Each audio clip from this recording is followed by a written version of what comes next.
Saya nggak tahu ya, tapi saya pikir hampir semua perempuan itu pernah menjadi korban pelecehan sih. Kalau ngomongin pelecehan seksual adalah hal yang tabu gitu. Apakah ini ada kaitannya sama pendidikan kita yang juga ngomongin sexual education juga hal yang nanti dulu lah gitu. Ya. Nanti dulu lah. Belum waktunya gitu. Itulah yang disebut dengan perfect victim katanya. Oh, Jadi untuk oke. menjadi korban pelecehan seksual tuh harus perfect, harus sempurna. Tadi pelecehan seksual itu terjadi gitu ya. Kebanyakan perempuan atau ya korbannya itu mengalami yang namanya tonic immobility. Kenapa sih pelecehan di tempat kerja itu menjadi salah satu isu tersendiri ya? Karena tempat kerja itu settingnya berbeda dengan di ruang publik yang lain. Kenapa? Karena di kantor itu ada hierarki. Gitu. Dipiting lehernya gitu, dibilang ngapain gue lu gitu, sampai semua orang tahu.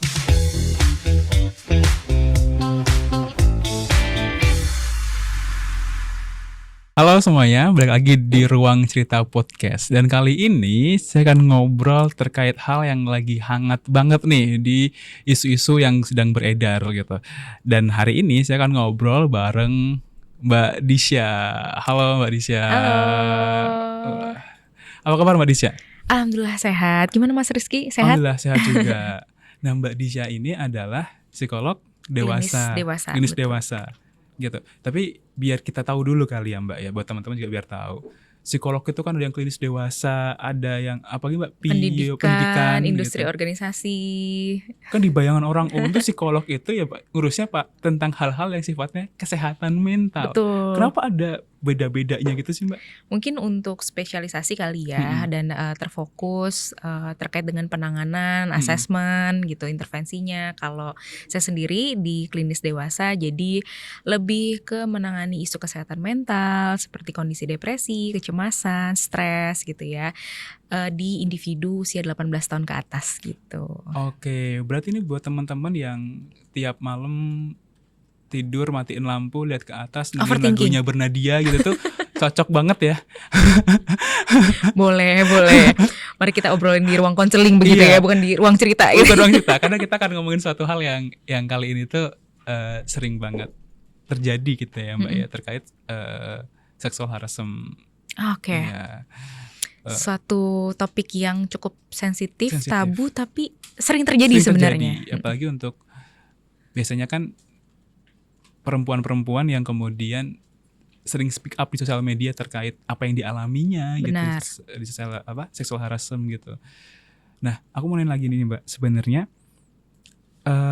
sexual harassment di ruang publik gitu. Ini tuh hal yang sebenarnya sering terjadi nggak sih di akhir-akhir ini gitu, dan kenapa di ruang publik gitu? Iya.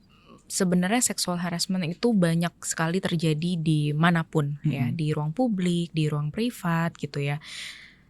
Tapi kenapa sih ini tuh banyak dan bisa dibilang hampir setiap menitnya ada kejadian gitu, karena memang ini tuh masalah serius yang dianggap sebaiknya tidak diperbicarakan gitu loh.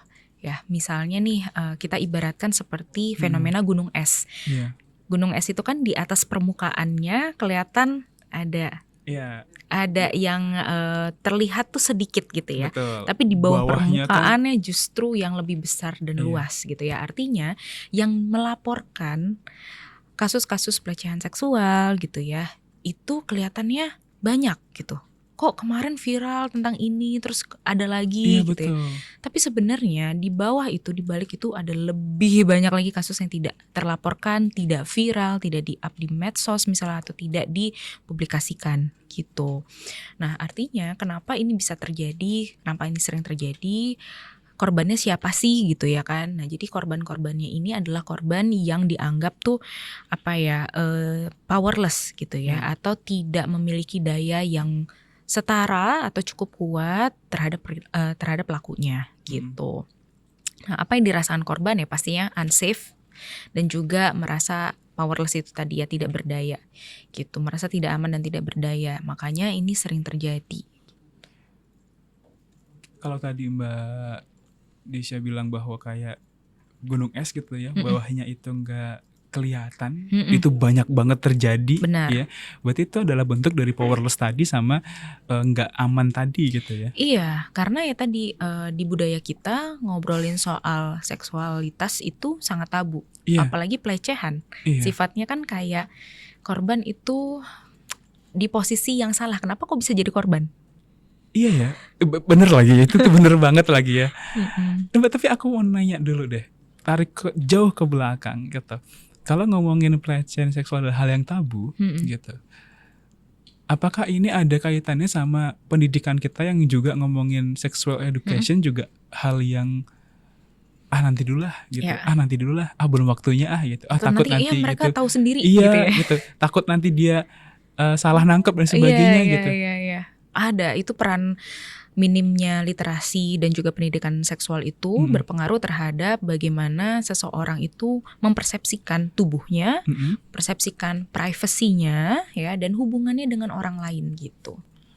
Oke, ini aku nanya lagi, kepo lagi, takut kalau besok punya anak jadi korban ataupun pelaku, jadi aku harus menyiapkan sex edukasi yang ini ya, yang Betul. baik gitu. Mulai dari kapan? Mulai dari anak-anak bayi sebenarnya.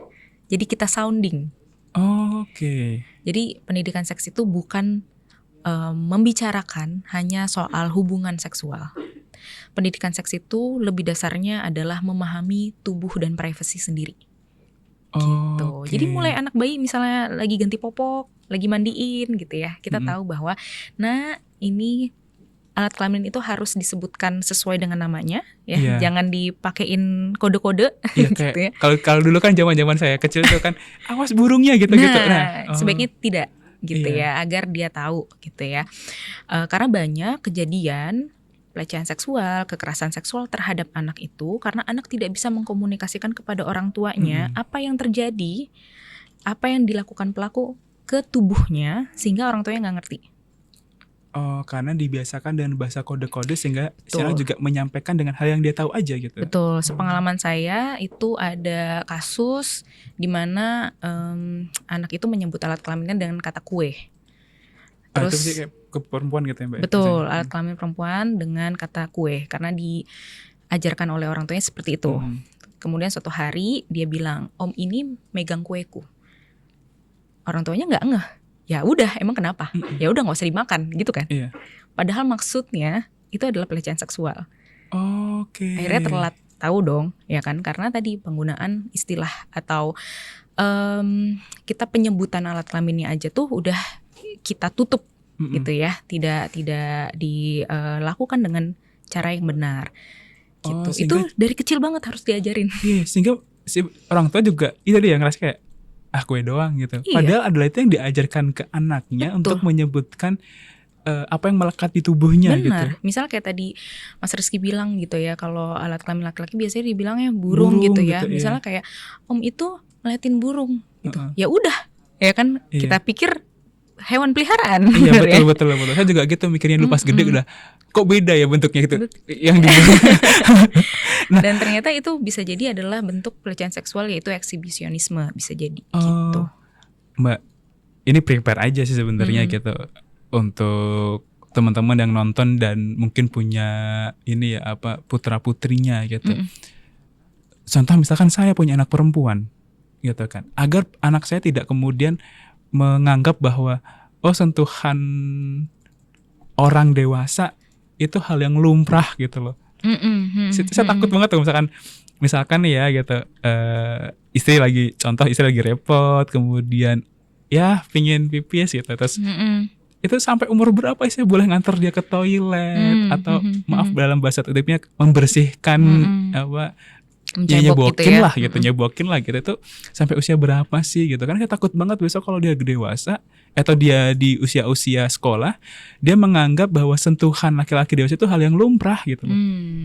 Sebelum kesentuhan kita perlu kenalin dengan yang namanya peran dulu gitu ya. Ada yang namanya ayah, ada yang namanya ibu gitu ya. Nah jadi kita perlu pahamin kalau misalnya di anak usia TK gitu ya, itu biasanya udah lebih bisa membedakan mana laki-laki dan perempuan gitu. Nah disitulah kita bisa bilang bahwa kalau anaknya perempuan gitu ya, kakak itu sama seperti ibu. Oke. gitu. Jadi kalau misalnya di bagian ini, misalnya bagian dari pinggang, dari dada ke bawah itu boleh dipegang sama ibu. Gitu Oke. ya misalnya. Kalau misalnya ada orang lain yang mau megang seperti Pak Dokter gitu ya atau Tante Dokter gitu, itu harus ada ibu ya gitu. Kalau anak laki-laki kayak tadi, kalau kakak atau abang itu sama seperti ayah gitu ya. Nah dari dada ke bawah itu boleh dipegang sama ayah dan ibu. Kalau Oke. tidak ada kalau misalnya ada orang lain harus ada ayah atau ibu gitu. Kalau memang tidak ada ayah atau ibu berarti tidak ada yang boleh memegang. Oke. Nah itu boleh diajarkan dari usia ya kayak tadi prasekolah gitu ya. Karena mereka sudah lebih mengerti perbedaan antara laki-laki dan perempuan. Biasanya seperti itu. Cuman kalau yang lebih kecil lagi, misalnya dari bayi kayak tadi kita ajarkan, maaf ya, kita coba ganti popoknya dulu ya, gitu. Jadi kita tuh berusaha buat mengkomunikasikan ini adalah area private-nya. Jadi saying sorry itu maksudnya adalah kita meminta izin, itu bahwa kita mau menyentuh area private-mu. Gitu. Jadi kita sounding dari kecil banget. Iya, ternyata seks edukasi itu tidak hanya sekedar ngomongin bahwa ini boleh ini nggak boleh, tapi kemudian mempraktekannya dengan cara atau sesuai dengan tahapan umurnya gitu ya. Benar. Tuh. Oke. Jadi ini buat teman-teman yang nonton dan punya anak mungkin harus juga lebih ini ya, cari referensi lebih lanjut. Betul. Terkait tahapan-tahapan ini harusnya ngapain sih ngajarinnya dan gitu. Dan terbuka pikirannya ya mengenai pendidikan seks karena itu penting banget kalau mau generasinya lebih baik ya. Oke. Berarti bisa juga gak sih berarti kan tadi bisa juga terjadi pelecehan seksual itu karena seks edukasi yang masih tabu juga. Nah sekarang balik ke pertanyaannya. Di Indonesia sendiri pelecehan seksual itu masih sering terjadi gak sih Mbak di ruang publik? Masih sering banget. Karena itu tadi ya mungkin banyak yang tidak terlapor. Jadi kita pikir hanya kasus-kasus yang ke blow up aja yang terjadi gitu. Padahal sebenarnya yang tidak terblow up di ranah privat gitu ya, maupun di transportasi publik itu juga banyak sebenarnya gitu.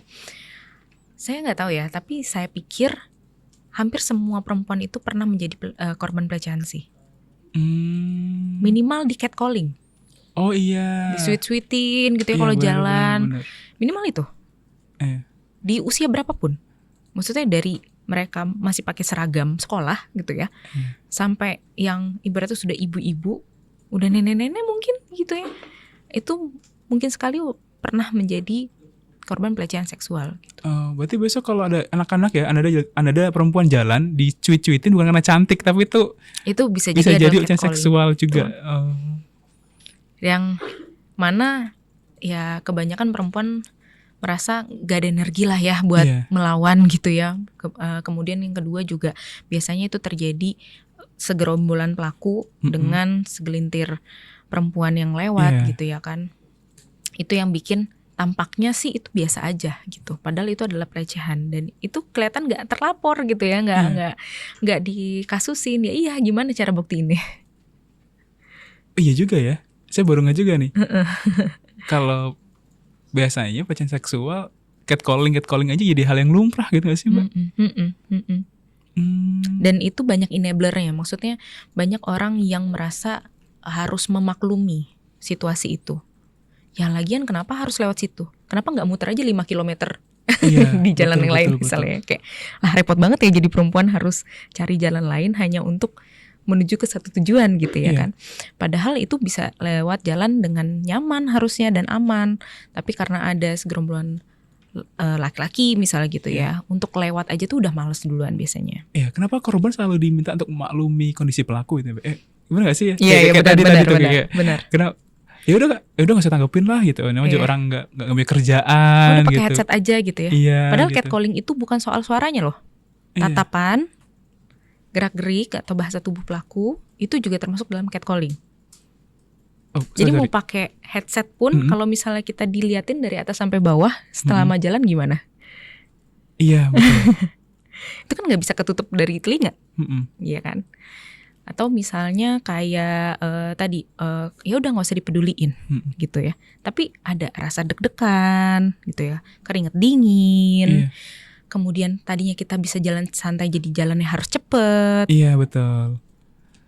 Ya Oh, kan? tapi kan juga ada ya yang sering nyalahin, lagian pakai bajunya gitu banget gitu-gitu.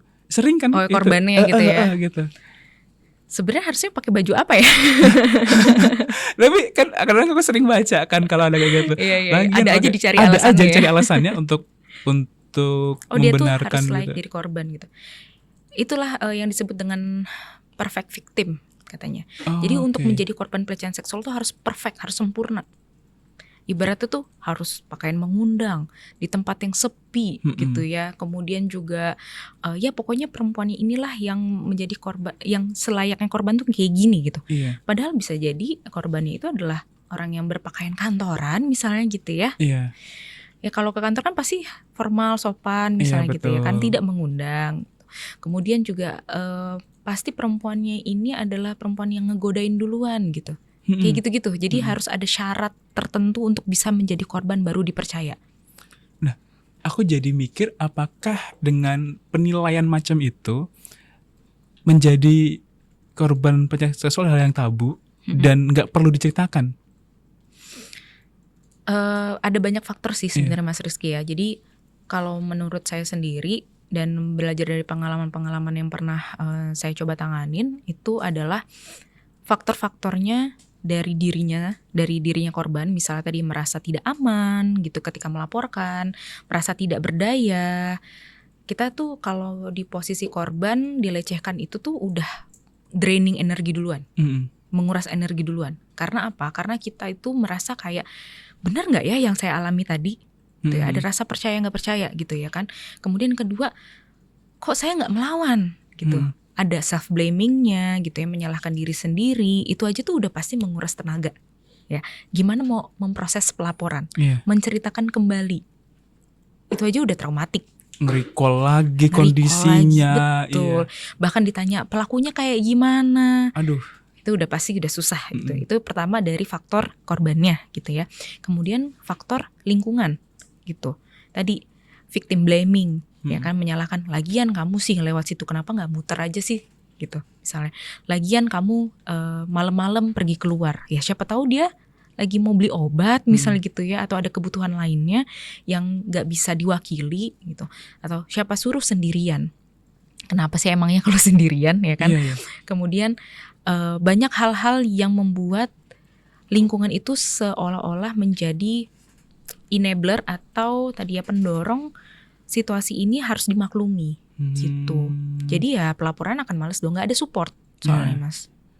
Nah, aku jadi kayak cocokologi aja nih Mbak ya, benar nggak sih kalau misalkan si perempuan jadi korban, terus kemudian tadi dia ngerasa powerless dan unsafe gitu kan, abis itu si pelakunya ngerasa nggak ada konsekuensi apapun atas apa yang saya lakukan, gitu, sehingga menaikkan rating lagi, menaikkan rating, kemungkinan untuk mengulangi kondisinya, mengulangi ke orang lain gitu.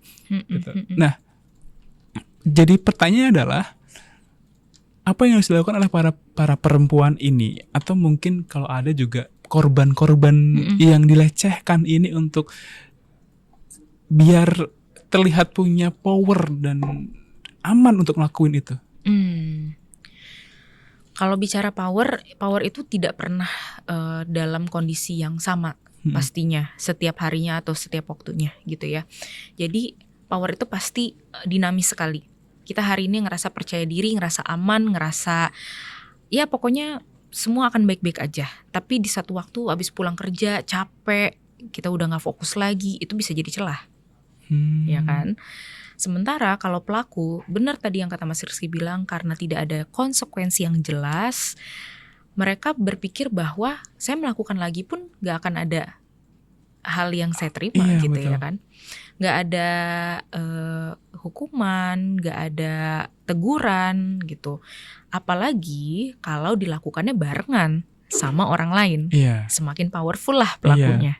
Ngerasa kuat banget lah itu. Ngerasa kuat banget terhadap perempuan misalnya gitu ya, atau terhadap korban siapapun lah. Korban pelecehan seksual itu nggak hanya perempuan ya, tapi juga bisa laki-laki. Pelakunya pun nggak hanya laki-laki tapi juga perempuan gitu. Jadi ya ibaratnya pelaku dan perempuan ini nggak ada yang sifatnya apa ya, syarat untuk menjadi pelaku demikian, syarat untuk menjadi korban demikian. Siapapun bisa gitu ya menjadi pelaku, dan saya harap nggak ada di sini. Dan siapapun juga bisa menjadi korban. Jadi kalau dibilang berhati-hati, kita pasti semuanya berhati-hati. Hanya saja kita nggak pernah tahu kesempatan itu ya mungkin akan ada gitu. Oke. Artinya tetap jaga-jaga karena kita nggak tahu kapan itu datang ke kita gitu ya Mbak ya? Benar. Okay. Bahkan misalnya kayak di kantor yang ibarat udah safe banget, bisa jadi. Yeah. Di transportasi umum yang padat banget banyak orang. Itu sering banget lagi ya terjadi. KRL aja tuh satu gerbong bisa ratusan orang, ya kan? Terus ada peristiwa pelecehan seksual bisa aja terjadi. Gak hanya di tempat sepi loh. Kayak kemarin tuh sempat ada video yang booming, si perempuan dilecehkan sama penumpang gitu. Akhirnya mungkin karena tadi ya Mbak yang ngerasa bahwa saya harus speak up deh, ngelakuin suatu hal untuk bikin jeda si pelaku. Akhirnya di ini Mbak, apa namanya, dikunci di lehernya, dipiting lehernya gitu, dibilang ngapain gue lu gitu, sampai semua orang tahu, dan dia dibawa si pelaku ini ke security-nya dan dia kayaknya dapat arangan untuk nggak bisa naik KRL deh. Bagus deh, itu konsekuensi yang perlu kayak gitu nggak sih Mbak? Maksudnya apa nih? Perlu konsekuensi atau ngelawan gitu ya? Kalau gitu, contoh misalnya di sweet terus kita harus ngomong apa lo sweet gitu, naksir lo gitu kayak gitu. Perlu nggak seperti itu? Atau misalkan ketika ada orang yang kayak tadi ngeliatin dari atas ke bawah, terus kita langsung harus konfront aja gitu ya, ngomong gitu, iya colok nih gitu, atau gimana gitu. Saya perlu seperti itu nggak kira-kira? Sebelum kita ngobrolin perlu atau tidak, kita perlu pahamin bisa atau enggak. Oh iya sih. Karena biasanya di situasi tadi pelecehan seksual itu terjadi gitu ya, kebanyakan perempuan atau ya korbannya itu mengalami yang namanya tonic immobility. Oke, apa itu Mbak? Jadi seperti membeku. Oh. Nggak tahu harus ngapain. Di kepala tuh penuh banget rasanya. Penuh banget tuh pikirannya bisa jadi, ini saya mengalami apa ya? Ini beneran gak sih saya diperlakukan seperti ini? Oke. Gitu. Ini siapa ya? Gitu. Saya harus ngapain? Saya teriakin atau saya diem aja ya? Kalau saya teriakin nanti orang-orang bakal respon gimana ya? Gitu.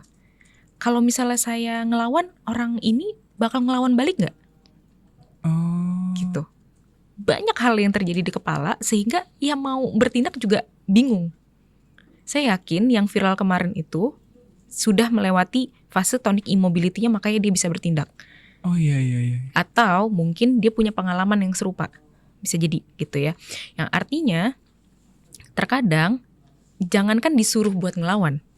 Kayak tadi ya. Boleh atau enggak, atau perlu atau enggak. Bukan. Bisa atau enggak? Bisa atau enggak? Iya benar. Ngomong aja mungkin gak bisa. Iya. Takut duluan gitu kan. Siapa tahu misalnya ya, catcalling deh gitu. Terus kita lawan nih si pelakunya gitu. Apa Mas lihat-lihat misal gitu ya. Kenapa sweet saya seperti itu tadi.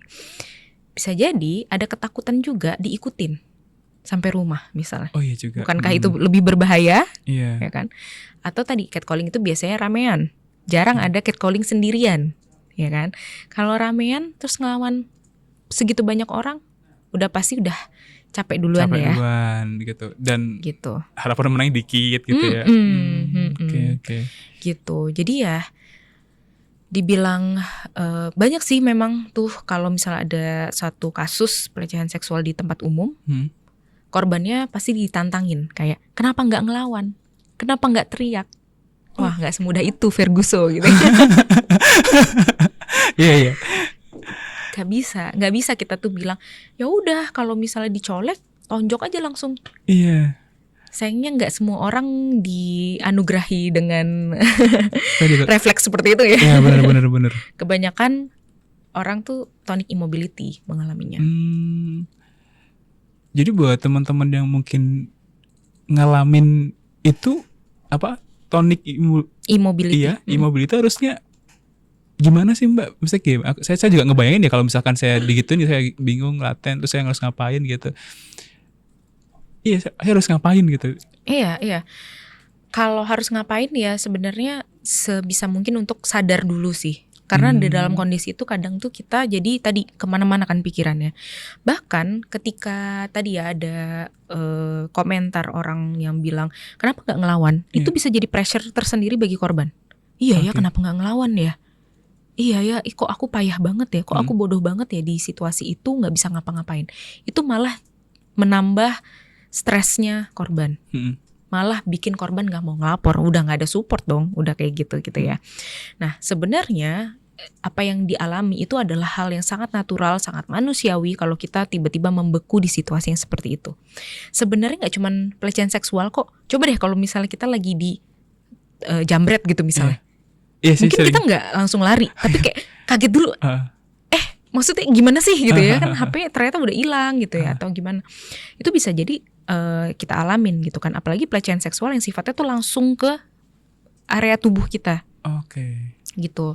Jadi apa yang perlu dilakukan, yang pertama itu sadar dulu gitu ya, kita sedang ada di situasi yang bisa dibilang tidak aman gitu ya. Kemudian yang sangat membuat kita tuh merasa tidak terhormat gitu ya sebagai individu. Saya nggak bilang sebagai perempuan atau laki-laki karena korban bisa siapapun. Siapa aja, ya. Kemudian sesegera mungkin cari tempat yang dapat melindungi dan juga bikin kita merasa aman. Oke, berarti hal yang pertama adalah sadar dulu. Betul. Terus cari tempat yang bikin kita ngerasa aman. Ngerasa gitu ya. safe dulu sih, itu yang paling utama. Nah, tadi kan sering banget ya Mbak Disa nyebutin bahwa catcalling gitu kan.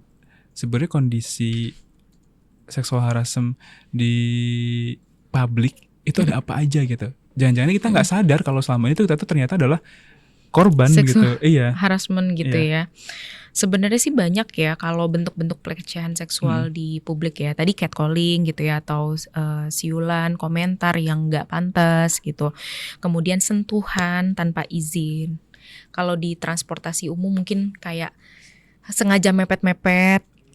Gitu ya, bukan karena terdesak ya, tapi karena memang sengaja aja biasanya. Kayak pura-pura tidur gitu, padahal pengen bersentuhan secara fisik gitu ya. Kemudian tadi tatapan, gestur yang melecehkan gitu.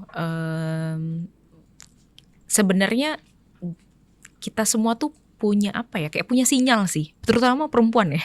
Perempuan tuh punya sinyal. Emang ya Mbak ya? Mana yang disebut pelecehan, mana yang bukan sebenarnya. Gitu. Misalnya kayak dibilang, "Neng cantik mau kemana?" Itu bukan pujian bagi kita. Gitu ya. Pujian dari perempuan adalah pujian bagi perempuan adalah dari perempuan biasanya. Jadi maksudnya adalah gini, kita tahu mana yang genuine, mana yang catcalling gitulah. Gitu. Jadi misalnya kayak dibilang cantik itu tergantung dari siapa. Bukan dari siapa tuh maksudnya dari fisiknya ya, tapi lebih ke kita tahu kalau kita lewat terus siul-siulin sama laki-laki yang nggak kita kenal, rame orang, itu most likely adalah catcalling gitu. Tapi yang genuine adalah biasanya dari orang terdekat gitu ya, yang memang memperhatikan kita gitu, yang juga untuk support kita, membuat kita jadi lebih percaya diri gitu. Kemudian kalau di ruang publik, hati-hati juga dengan yang namanya perekaman tanpa izin. Ini pernah kejadian waktu itu, sempat viral ya di salah satu kafe atau mall. Pengunjungnya pakai baju biasa sebenarnya, tapi CCTV-nya mengarah ke korban gitu ya. Kemudian direkam tanpa konsen pastinya, kemudian disebarluaskan dengan komentar-komentar yang tidak pantas gitu. Kemudian juga exposure alat kelamin ya, atau kita sebutnya eksibisionisme, dan juga pemaksaan untuk berbicara dan berinteraksi secara seksual gitu.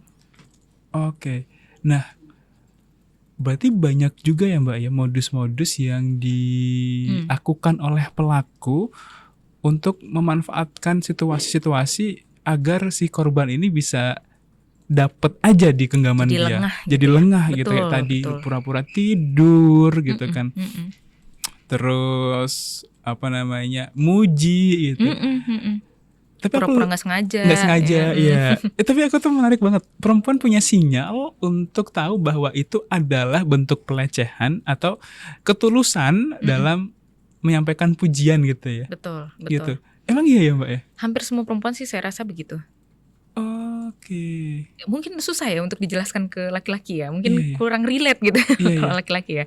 Tapi kalau kita tahu lah mana yang disebut dengan catcalling yang sifatnya tuh membuat kita jadi gak nyaman Iya. gitu ya. Karena kan catcalling tuh tujuannya apa sih? Untuk ngeliatin power doang. Oke. Ngeliatin power dan memperlihatkan bahwa perempuan ini adalah objek gitu. Iya. Kalau gesture yang sifatnya genuine itu biasanya memang tadi dari orang terdekat kita gitu ya. Kemudian caranya tidak mempermalukan kita gitu. Nah, aku jadi mau bahas yang lebih lagi biar nggak jadi pelaku ya sebenarnya, tapi meminimalisir jadi pelaku. Tadi kan perempuan punya apa namanya, kayak radar gitu ya, gitu. Gimana kalau di tempat kerja? Kita kan bercanda kan sama karya teman-teman kita gitu, kayak misalkan gimana ya bercandanya ya gitu. Takutnya itu termasuk pelecehan Iya gitu gitu ya. ya, misalkan Neng, ya ikut abang gitu, misalkan gitu, ikut yuk ke atas, atau ikut yuk ke kafe gitu. Kalau atau misalkan kayak lu cantik banget sih hari ini, lu lipstick lu baru ya gitu. Itu takutnya menjadi salah satu bentuk pelecehan juga nggak sih gitu? Ya sih, memang kadang tuh ada obrolan-obrolan yang sifatnya tuh di ranah abu-abu gitu ya. Jadi kita nggak bisa langsung menentukan apakah ini pelecehan atau bukan. Tapi yang sepemahaman saya, yang namanya bercanda itu adalah dua orang berinteraksi dan sama-sama merasa lucu akan objek bercandaan. Iya. Jadi bukan salah satu yang menjadi objek bercandaan itu. Iya. Berarti selama bercandanya nyambung dan dua orang tidak terbebani dengan joke-nya, itu masih dianggap bercanda. Yes. Jadi dua orang ngejokes untuk satu hal yang dianggap bercandaan. Iya. Dan itu tentu bukan orang ya. Iya, betul. Tapi kalau misalnya si A dan si B dan B ini adalah objek bercandaannya, nah itu hati-hati. Iya. Kayak contohnya misalkan pengantin baru di tempat kerja, cie, abis gitu-gitu, itu termasuk ya. Tergantung sih ya si orangnya ini merasanya gimana gitu ya. Kalau itu kan menjadi objek dan dia tidak terlibat dalam bercandaan itu, nah bisa jadi pelecehan juga, bisa jadi ya. Iya. Tapi kan kita nggak tahu. Hati-hati banget. Kalau bisa sih memang tidak dibercandain hal kayak gitu kan, itu privasi banget. Betul, baru mau dibilang. Iya, Betul, privasi banget gitu kan, karena nggak semua orang mau dibahas. Karena gitu siapa kan. tahu setelah acara pernikahannya ada masalah, kita nggak tahu kan. Iya, malam pertama yang buka kado gitu ya. Buka amplop. Gitu. Nah, Mbak Disya, ini terkait tadi ya ruang publik. Saya juga merasa bahwa mungkin pelecehan di ruang publik itu akan banyak yang support. Kayak tadi di KRL, ketika orang si perempuan ini kemudian meeting tadi, akan ada banyak support orang. Tapi kalau di kantor itu cukup abu-abu. Betul. Dan cukup banyak hal-hal karyawan-karyawan yang menurut saya pribadi tuh case-nya itu banyak gitu loh. Cuman nggak terekspos aja gitu. Nah, gimana caranya orang bisa lebih aware sama pelecehan dan itu di kantor gitu. Orang nggak kalau takut mungkin ya, tapi orang aware aja dulu gitu loh. Nah, kenapa sih pelecehan di tempat kerja itu menjadi salah satu isu tersendiri ya? Karena tempat kerja itu settingnya berbeda dengan di ruang publik yang lain. Kenapa? Karena di kantor itu ada hierarki. Struktur organisasi aja ada kan di kantor, tapi kalau di masyarakat kan enggak ya, gitu. Yang artinya kalau misalnya korbannya ini adalah di bawah hierarkinya, kemudian pelakunya itu adalah yang di atas, besar kemungkinan demikian ya, biasanya terjadi gitu. Karena pelecehan seksual itu basicnya adalah adanya power gap gitu, sama seperti bullying kayak gitu ya. Jadi ada power gap yang pelakunya adalah orang yang punya power lebih gitu. Nah di kantor itu kan kelihatan ada hierarki gitu kan. Nah ini menjadi biasanya tidak diproses lebih lanjut atau tidak dibicarakan dengan serius gitu ya. Karena ya tadi pelakunya ini punya power yang cukup besar. Sementara korbannya tidak gitu. Tapi pernah nggak ada kejadian yang sebaliknya gitu ya, secara hierarki pelakunya itu di bawah daripada korbannya gitu ya? Ada, tapi biasanya berdasarkan gender gitu. Pelakunya biasanya walaupun hierarki di bawah, tapi dia adalah laki-laki, yang mana powernya di sini bukan hierarki gitu ya, bukan lagi figur otoritas tapi gitu ya. gender tadi ya. Betul, secara fisik gitu ya kan, atau tadi secara jumlah lebih banyak itu bisa juga Iya. gitu. Jadi kenapa di lingkungan kerja itu pelecehan seksual itu menjadi bahasan tersendiri harusnya ya, karena konteksnya sendiri itu udah unik gitu ya, ada hierarkinya gitu. Kemudian kita kan kerja tuh transaksi ya sebenarnya, ya kan. Artinya ada hal lain yang mungkin akan kita pikirkan ketika kita jadi korban. Misalnya karir, ya kan. Kemudian kita kan nggak mungkin nggak punya temen ya di sini. Kita juga kenal dengan beberapa orang. Iya. Bisa jadi self branding kita, personal branding kita juga terpengaruh, gitu. Oh dia kan si korban ini ya, gitu. Dia kan korban bapak atau ibu ini ya. Bisa jadi. Iya sih benar. Ya kan. Kemudian kalau di ruang publik bisa jadi pelaku dan korbannya tidak saling kenal. Iya. Jadi kayak nggak ada hal yang mengikat gitu. Gitu. Kemudian ancaman hal-hal lain juga bisa jadi jadi faktor-faktor yang saling berkontribusi terhadap kenapa pelecehan seksual di tempat kerja itu jadi sulit untuk diproses. Oke. Mbak, aku mau nanya lagi. Tadi ke-trigger kayak hierarkinya ada. Atau enggak kalau misalkan akhirnya gender. Yang kedua adalah intensitas bertemunya lebih tinggi. Ya kan? Ya. 5 hari atau 6 hari ketemu gitu terus gitu. Dan sehari bisa berjam-jam gitu ya. Berjam-jam ketemu terus. Aku lebih nanya dari sisi klinis dewasanya ya.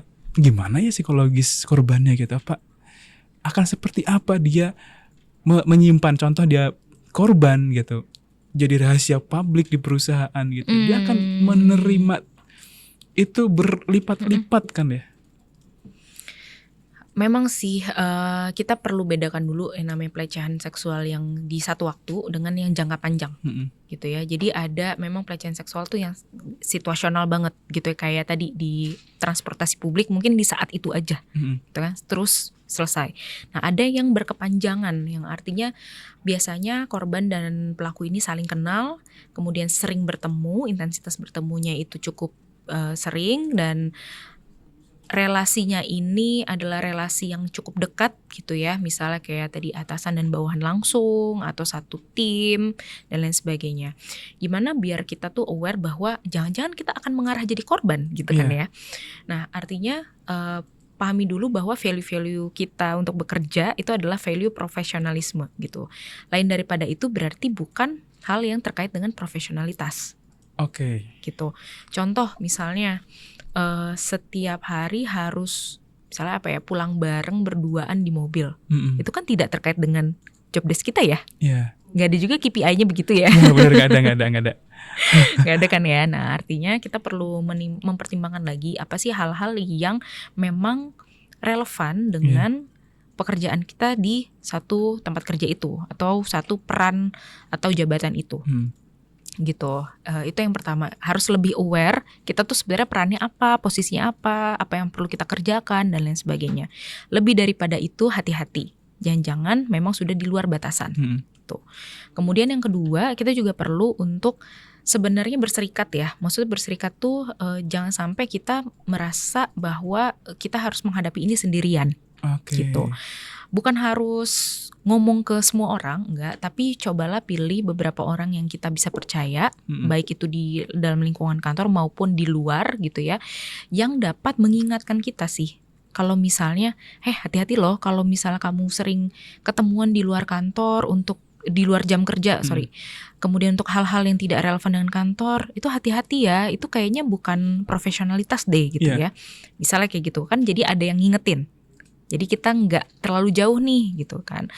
Kemudian yang kedua itu selain ngingetin adalah kita jadi kalau misalnya ada apa-apa, orang-orang terdekat ini yang akan lebih tahu duluan dan akan lebih cepat juga tindakannya. Dibandingkan kalau kita sendirian gitu. Jadi kalau misalnya kita udah ngerasa nggak nyaman gitu, jangan dipendam sendirian, cobalah untuk share ke orang-orang yang kita percaya. Gitu. Artinya bebannya akan sangat berat banget ditanggung sama si korban, dan kita harus nyari orang lain gitu untuk menjadi apa ya? Tadi ya apa bahasanya Mbak Disha itu? kayak supportnya gitu ya. gitu. Jadi orang yang bisa remind juga, mengingatkan gitu kan. Nah, Mbak, tapi berat kan ya? Atau sepengalamannya Mbak Disha deh gitu kan. Aku mau nanya aja gitu. Biasanya modus-modus yang dilakukan oleh para, kalau istilah hierarkis gitu ya, atasan ke bawahan itu kayak iming-iming jabatan mungkin Betul. gitu ya. Karir. Oh iya, karir gitu kan. Aku lebih kepo ke bentuk apa pelecehannya dan mana-mana saja yang kemudian dikategorikan ke pelecehan dan kita harus mencari tadi komunitas atau support tadi gitu Mbak. Bentuk-bentuknya pasti ada beragam banget ya. Dimulai dari hal yang mungkin paling simple dalam tanda kutip itu adalah kayak share stiker di grup iya.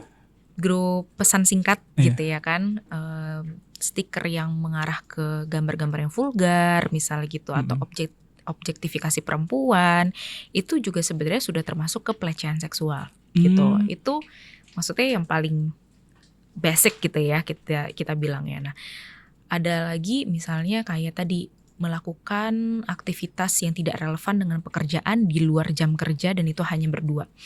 Nah, ingat juga bahwa yang namanya pelecehan itu adalah tindakan yang memalukan, baik bagi pelaku maupun bagi korban, sebenarnya gitu, ya kan? Yang artinya kalau ini udah dilakukan secara sembunyi-sembunyi dan kalau orang tahu itu akan memalukan, itu sudah mengarah ke pelecehan seksual. Oke. Gitu, ya kan? Kalau misalnya Mas Rizky sama rekan kerja mau makan siang bareng gitu ya, sama salah satu rekan kerja perempuan, tapi di sini gitu, di area terbuka. Itu memalukan nggak? Enggak. Berarti nggak perlu dirahasiakan. Oh iya benar. Betul. Berarti itu bisa jadi bukan pelecehan seksual. Makan bareng yuk gitu. Oke. Tapi kalau misalnya makan bareng yuk kita di luar misalnya atau di hotel mana gitu ya kan, setelah jam pulang kerja gimana? Oh saya boleh ajak teman saya nggak Pak? Jangan ajak teman kamu aja. Iya. Itu bisa jadi mengarah. Karena itu adalah sesuatu yang kalau orang tahu akan memalukan atau akan membuat ya mungkin rumor gitu ya, sesuatu yang tidak menyenangkan lah. Gitu. Jadi itu bisa jadi tanda-tandanya. Oke. Gitu. Kemudian juga yang ketiga aktivitas yang sifatnya itu memang ada iming-iming dan juga intimidasi. Kayak tadi ya. Kalau kamu mau ngelakuin ini, saya kasih ini deh, atau nanti saya promosiin deh gitu. Itu iming-iming. Apalagi iming-imingnya tidak relevan dengan pekerjaan. Kalau kamu mau saya bawa ke sini atau kalau kamu mau ngelakuin ini, saya akan promosin. Tapi ternyata ngelakuin sesuatunya itu tidak terkait dengan pekerjaan. Itu hati-hati. Oke. Gitu. Atau ada intimidasi. Awas ya kalau kamu bilang ke teman-teman kamu gitu. Nanti saya ya mungkin ada hukuman tertentu gitu ya. Atau misalnya nanti satu tim kamu yang bakal kena. Nah itu kan udah bikin deg-degan duluan nih. Wah karena saya nanti orang lain jadi kena. Jadi kena dampaknya. Betul. Itu biasanya tindakan-tindakan yang sifatnya tadi menggunakan power. Jadi kita bilangnya adalah power abuse. Oke. Nah ini jadi menarik banget. Ternyata bentuknya banyak, cobaannya juga banyak gitu ya. Mungkin itu juga menggoda si korban karena peluang buat dia juga gitu ya. Tapi kemudian mengorbankan hal lainnya ya Mbak ya. Dan bisa jadi korbannya nggak ngeh awalnya. Iya. Kalau itu pelecehan. Betul. Karena banyak banget tau Mbak yang kadang-kadang gitu ya, yang sering dibaca atau sering keluar kasusnya ataupun ada teman cerita bahwa mereka nggak sadar kalau itu pelecehan gitu loh. Betul. Berawal dari kemudian ngobrol makin deket terus sampai ke touch itu mereka nggak sadar itu pelecehan gitu loh. Berujung pada kemudian berdampaknya banyak-banyak ya, beda-beda pastinya. Ada yang kemudian sampai lanjut ke hal yang nggak mungkin kita obrolin di sini gitu, atau bahkan mungkin sampai jadi omongan teman-temannya sekantor gitu. Iya. Itu memang konsekuensi yang cukup berat ya bagi korban gitu. Artinya mungkin korban di awal tidak ngeh, nggak sadar akan hal itu, tetapi kok bisa jadi sangat rumit pada akhirnya. Maka tadi di awal kalau bisa dicegah gitu ya. Tapi memang saya akuin itu sulit lah. Itu nggak pernah mudah berada di situasi seperti itu dengan banyak tekanan, apalagi memang kitanya juga nggak punya pilihan banyak gitu ya. itu memang sulit gitu. Saya nggak pernah bilang kayak ya udah tinggal cabut aja dari kantor gitu. Kantornya Mungkin gitu. nggak Nggak segampang itu juga nggak karena segampang ada itu. kebutuhan yang harus Betul. dipenuhi tiap bulannya gitu kan. Benar gitu ya. Belum lagi kalau misalnya ada kalau masa kontraknya belum habis Iya, harus ada penalti sanksi, gitu. penalti gitu ya kan. Nah itu kan mungkin banyak pertimbangan. Itu juga menjadi salah satu faktor kenapa pelaku itu punya power. Oke. Karena tadi korbannya powerless. Iya. Ini agak sedikit miris juga ya buat para korban. Tapi ada nggak hal-hal yang bisa dilakukan sama si korban sebagai langkah pencegahan agar dia terhindar dari hal-hal yang berbau pelecehan gitu, Mbak? Oke. Pertama ya pasti kita sering-sering ya meningkatkan literasi dan juga edukasi mengenai pelecehan seksual itu apa gitu. Itu yang pertama. Jadi kita coba terbuka pikirannya mengenai pelecehan seksual tuh bentuk-bentuknya apa saja sih. Udah banyak ya sekarang kita bisa akses di internet, di media sosial gitu. Itu yang pertama. Kemudian yang kedua, sadari akan batasan diri sendiri dan juga orang lain ya. Baik itu perempuan, laki-laki, kita perlu mengetahui batasan-batasan aman diri kita dan juga orang lain. Jangan sampai kita jadi korban dan juga pelaku. Oke. Ya. Batasan orang lain apa sih gitu ya, misalnya kayaknya nggak perlu deh sesama rekan kerja tuh pelukan gitu ya, kayak merangkul gitu ya, karena bisa jadi dia nggak nyaman gitu. Kayaknya kalau misalnya mau ngasih apresiasi gitu ya, cukup secara lisan aja gitu, atau di grup buat ngeramein kan, itu kan lebih lebih sopan juga gitu ya kan, daripada kita harus ngasih sesuatu berduaan. Ya kan, atau ngerangkul gitu ya kan, atau mencolek gitu. Kayaknya kita perlu memahami batasan-batasan itu ya. Nah, kenapa kita perlu pahami batasan? Agar kita tahu kapan kita harus speak up. Sampai di batas mana kita pikir itu adalah sesuatu yang tidak wajar untuk dilakukan, jadi kita bisa speak up. Oke. Gitu. Kemudian yang ketiga, untuk mencegahnya juga adalah tadi kita perlu bareng-bareng kalau bisa, kalau memungkinkan juga punya budaya kerja tadi yang saling menghormati, gitu ya. Jadi kita dorong untuk di budaya kerja perusahaan itu adalah sikap saling menghormati satu sama lain. Jadi kitanya nggak merasa sendirian ketika ada apa-apa. Gitu. Oke, respect ya Mbak ya. Tuh. Respect. Jadi kalau misalkan besok ada mau ngomong sama teman kerja udah nyerek dia gini, jangan diterusin ya. Jangan diterusin.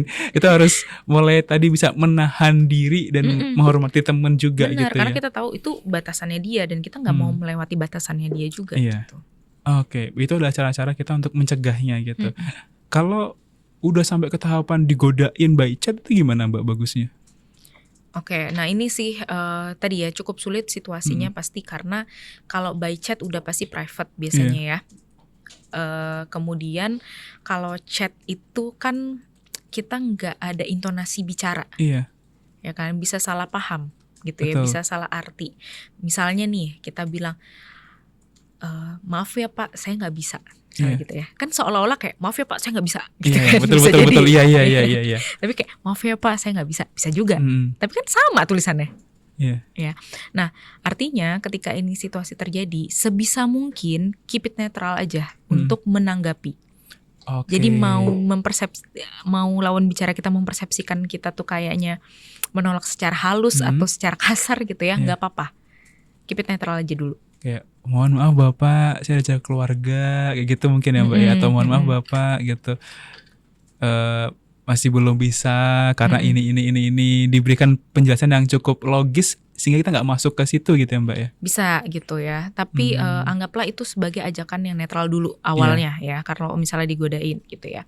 Nah kemudian kalau misalnya sudah sangat mengarah dan eksplisit gitu, sebisa mungkin capture, dokumentasikan itu, simpan bukti itu baik-baik gitu ya, karena bisa jadi ini mengarah ke pelecehan seksual yang akan berlanjut. Iya.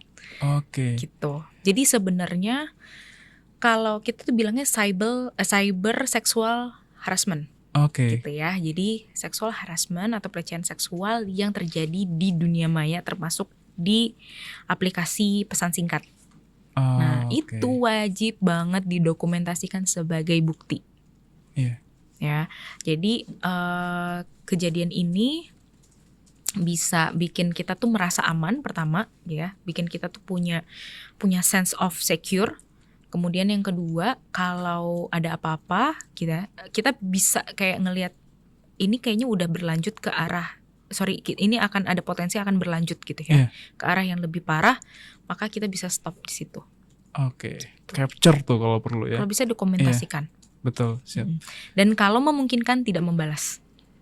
Oke, karena kayak memberikan tadi batasan tadi ya Mbak ya. Oh, udah keterlaluan nih gitu kan. Kayaknya nggak gini ya kalau kerja betul, gitu kan. Betul. Jadi kalau bisa, misalnya udah parah tadi ya, kalau bisa nggak usah direspon. No response is a response. Menarik. Nah, ini nih yang paling saya harus tahu adalah seandainya ada orang yang cerita ke saya bahwa gue kena ini nih pelecehan gitu.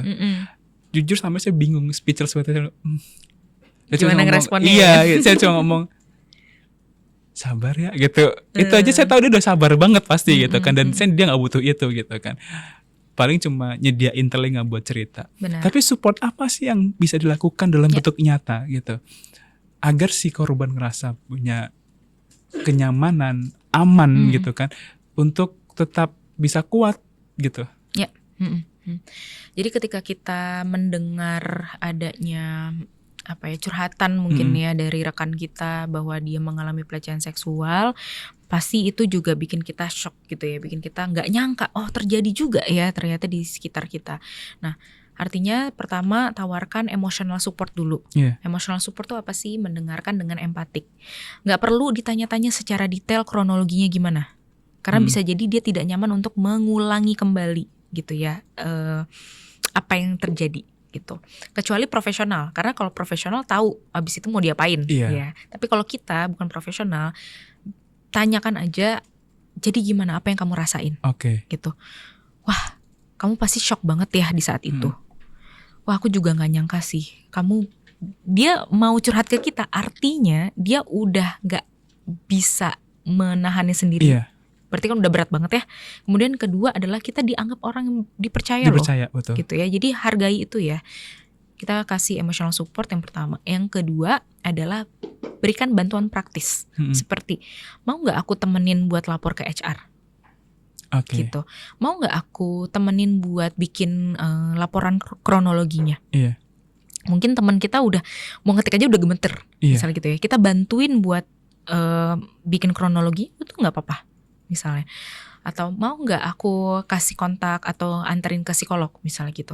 Itu kasih bantuan praktis seperti itu. Atau kalau memang kita clueless banget, tanyain kamu butuh apa sekarang gitu. Nah kemudian kalau misalnya ini ternyata pelakunya adalah orang yang kita kenal juga gitu ya, kalau bisa memang kita tidak langsung punya sikap tertentu terhadap pelaku, karena sebenarnya pelaku kan tidak berurusan dengan kita nih gitu ya. Kita tetap berusaha buat netral aja dulu, tapi tetap memihak kepada korban. Apapun yang dia ceritakan, ya, meskipun nggak ada bukti yang kelihatan, tadi, ya. Yang kelihatan, sampai terbukti sebaliknya. Jadi yang namanya merespon pelecehan seksual itu selalu berpihak pada korban, pada yang merasa korban, gitu ya, sampai terbukti sebaliknya. Gitu. Jadi jangan kayak, bentar, kita lihat dulu dari dua sisi. Gitu. Iya, betul. Kalau mau nyari dua sisi, itu pelaku pasti udah mikir alasan macam-macam. Ya kan? Artinya kita berpihak dulu ke korban. Jadi kalau misalnya ini adalah orang yang kita kenal juga, rekan kita misal, atau bahkan sahabat kita di kantor gitu ya, tetaplah buat bahwa korban ini perlu support yang lebih dibandingkan teman kita ini yang mungkin jadi pelaku itu. Gitu. Ini penting banget sih sebenarnya Mbak, buat teman-teman yang nonton, karena support emosional tuh suka salah artikan gitu kan ya. Jadi tanyakan dulu gitu apa yang dirasakan. Betul. Gitu. Kalau dia bingung, tanyain butuhnya apa gitu. Gitu. Jangan ikut-ikutan kayak bener banget ya, jangan seperti itu gitu. Ngomporin malah jadinya. Nah, bener. Mbak, ini pertanyaan terakhir dari aku sih sebenarnya, kayak apa sih kalau menurut Mbak Disha ya harapan yang paling efektif untuk bisa ngurangin atau bahkan ngilangin kasus pelecehan di tempat kerja gitu. Apalagi setahu saya dan setahu saya korbannya perempuan itu yang pertama. Yang kedua mereka powerless gitu dan hierarkis pasti. Gitu. Pasti atasannya yang ngelakuin kayak gitu. Yeah. Nah, solusi apa sih yang menurut Mbak Disha bisa dilakukan oleh kita semuanya, baik yang nonton, yang ada di sini, agar bisa sama-sama mencegah gitu pelecehan seksual di ruang kerja? Ya, sebenarnya mencegah isu pelecehan seksual tuh kerjasama semua orang ya. Jadi nggak bisa dibebankan oleh satu orang aja gitu. Misalnya hanya perempuan yang harus aware gitu. Jangan ya, tapi semua orang dari berbagai lini lah ibaratnya. Nah, artinya kalau secara dari tataran individu ya kita tetap tadi ya berhati-hati, menjaga diri, kemudian juga menjaga batasan kita dengan orang lain, tetap being profesional gitu ya. Dan kalau ada apa-apa, misalnya itu terjadi di dunia maya gitu, seperti di pesan singkat atau di media sosial, itu dokumentasikan sesegera mungkin. Atau mungkin tadi ada CCTV atau hal-hal yang bisa mendukung pembuktian, silakan disimpan gitu. Itu yang pertama.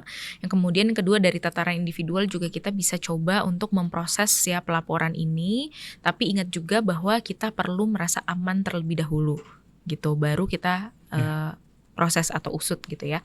Nah, kalau dari tataran secara luas lingkungan kantor secara keseluruhan, itu memang perlu ada peraturan yang tegas, konsekuensi apa atau sanksi apa yang akan diterima oleh para pelakunya gitu ya. Jangan sampai malah kita tuh lebih permisif ke pelaku daripada ke korban gitu ya. Misalnya kayak ya tapi kan pelakunya ini udah berjasa banget misalnya gitu ya. Atau pekerjaannya ini kayaknya gak bisa digantikan sama orang lain gitu. Nah, ini adalah kekeliruan yang cukup ya bisa dibilang cukup fatal nantinya. Kenapa? Karena kita akan kehilangan satu talent, yaitu korbannya, hanya untuk menyelamatkan talent yang pelaku kekerasan atau pelecehan loh ini ya, nggak main-main loh dampaknya. Bisa nular ke orang lain gitu ya. Bisa ada korban selanjutnya. Iya betul. Ya. Maksudnya mau kita save satu talent pelaku, tapi kita akan menghilangkan talent-talent yang lain kan, itu fatal ya sebenarnya. Karena people adalah aset bagi perusahaan ya kan. Gitu. Kemudian yang kedua kalau bisa membuat, tadi kan udah ada aturan atau sanksi gitu ya konsekuensi. Kedua adalah ciptakan budaya yang aman bagi siapapun dan respectful, penuh hormat kepada setiap orang gitu. Jadi budaya kerja itu kan dibangun ya, bukan kayak diberikan dari atasan nih. Pokoknya budaya kerja kayak gini ya, enggak. Tapi itu dibangun bersama dan diaplikasikan di setiap lini gitu, di setiap aktivitas bekerja kita gitu. Jadi promosikan itu terus menerus sehingga kita jadi terbiasa dengan hal tersebut. Nah, terus kalau misalnya kita ternyata menjadi saksi, gimana tuh gitu ya kan? Ternyata kita ada di grup yang sama dan kita tahu bahwa wah ini kayaknya udah nggak benar gitu. Jadilah orang yang mau stand up untuk korban gitu ya. Kita boleh tanyakan dulu perasaannya sebelum kita menegur ya. Misalnya kita tanyakan dulu perasaan korban, kamu tadi gimana, ngerasa gak nyaman ya? Atau ada yang kamu pengen ceritain gak misalnya gitu. Atau memang kejadiannya itu sangat cepat, misalnya terjadi di saat itu juga gitu ya. Kalau laki-laki sebaiknya menegurlah pelakunya gitu. Kayaknya bercandaannya gak usah kayak gitu deh. Gitu ya, itu bercandaan yang gak bikin nyaman dia loh gitu. Mungkin bisa juga alihkan obrolan yang lain, misal gitu. Kalau perempuan juga bisa buat speak up atas nama perempuan juga gitu ya. Pak, kalau saya jadi dia sih nggak nyaman ya dengar kayak gitu, misalnya. Gitu. Atau juga bisa buat kompakan dengan teman-teman yang lain bahwa ini adalah masalah bersama, gitu. Jadi untuk mencegah itu adalah tanggung jawab bersama, membangun lingkungan yang aman untuk semuanya dan menghormati batasan masing-masing gitu ya Mbak ya. Anggaplah kalau kita yang jadi korban, kita pengennya diapain sih? Betul. Kita kan pengennya didukung ya. Dan orang-orang tuh mengerti apa yang kita rasain. Nah, jadilah orang yang seperti itu dulu. Wah. Itu ya teman-teman. Banyak banget yang bisa kita dapat, mulai dari bentuknya, penanganannya, bahkan kemudian membangun lingkungan yang kemudian bisa untuk saling hormat Mm-mm. sehingga tidak ada terjadi pelecehan seksual di dunia kerja gitu ya Mbak Betul, ya. betul. Yang terakhir banget nih, harapan Mbak Disha untuk baik yang sudah ada gitu, misalnya yang udah berjalan kasusnya gitu, dan yang akan datang gitu, dan teman-teman yang nonton sekarang gitu, ada nggak sih harapan dari Mbak Disha pribadi yang mau disampaikan? Silakan. Ya pengennya sih kasus pelecehan seksual terus menurun gitu ya, bukan karena tidak ada yang melapor, tapi karena memang tidak terjadi. Kemudian yang kedua, sanksi dan konsekuensi bagi pelakunya memang harus lebih tegas dan lebih serius lagi gitu. Dan yang pesan yang paling utama sih adalah jangan jadi pelaku. Ya. Jangan jadi pelaku. Jangan jadi pelaku.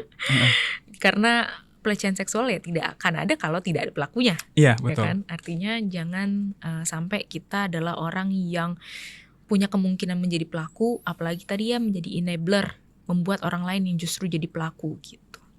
Wah, jangan jadi pelaku ya Mbak ya. Oke, thank you banget Mbak Disha udah ngobrol bareng kita gitu kan di ruang cerita gitu, dan semoga menjadi pembelajaran yang baru gitu, dan hal-hal yang bisa diterapkan buat teman-teman, dan yang udah jadi korban tenang, nggak sendiri gitu ya Mbak ya. Kalau butuh ke psikolog jangan takut gitu ya. Betul. Karena kayak gini bentuknya pasti akan disupport gitu kan. Bener. Atau bahkan diarahkan ke hal-hal yang sifatnya bisa membangun teman-teman juga gitu ya Mbak ya. Nah teman-teman, kalau kamu suka video ini jangan lupa like dan komen serta subscribe. Terus komen lagi tuh tema-tema apa yang bisa dibahas di ruang cerita berikutnya. Jangan lupa juga ikuti sosial media kita biar gak ketinggalan. Ada di Instagram dan TikTok yaitu mm_institute. Nah, terus datengin website kita di micromadaniinstitute.com biar gak ketinggalan sama layanannya MMI. Nah, ayo sama-sama selangkah lebih baik karena harapan itu nyata, dan sampai ketemu di ruang cerita berikutnya. Thank you teman-teman saya, dan dadah. Terima kasih MMI. Thank you Mbak. Thank you Mas Rizky.